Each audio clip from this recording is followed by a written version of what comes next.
नमस्कार मंडळी, सुप्रियाज किचन आणि लाईफस्टाईल मध्ये तुमचं स्वागत आहे। आज आपण नॉनव्हेजचा तांबडा रस्सा कसा बनवायचा ते पाहत आहोत।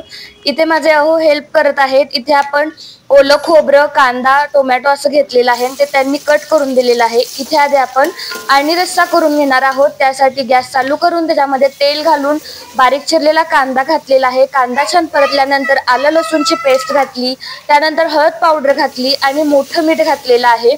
हे थोडंसं हलवून झाल्यानंतर इथे आपण स्वच्छ धुवून घेतलेले मटण आहे ते घालून घेतलेलं आहे।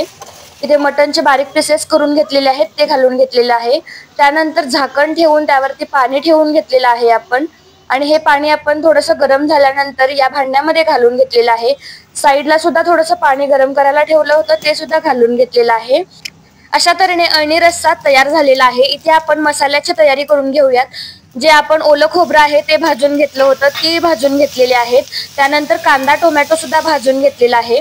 याच्यात आपण छान पेस्ट करून घेतलेली आहे। त्यामध्ये इथे काजू आणि मगज बी 15 ते 20 मिनिटं पाण्यामध्ये भिजत ठेवले होते ते सुद्धा घालून घेतलेलं आहे आणि ते मिक्सरवरून फिरवून घेतलेलं आहे। त्यानंतर एका कढईमध्ये तेल घालून तेल छान गरम झाल्यानंतर हा जो मिक्सरमधून केलेला मसाला आहे तो घालून घेतलेला आहे। तो छान परतून झाल्यानंतर आलं लसूण पेस्ट, घरचा साठवणुकीतला जो मसाला असतो तो घालून घेतलेला आहे, म्हणजे चटणी।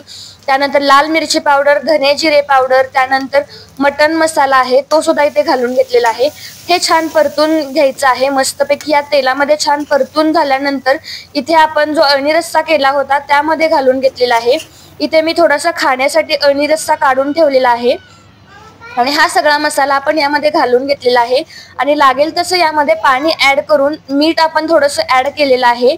अशा तऱ्हेने तांबडा रस्सा खाण्यासाठी तयार आहे। थँक्यू।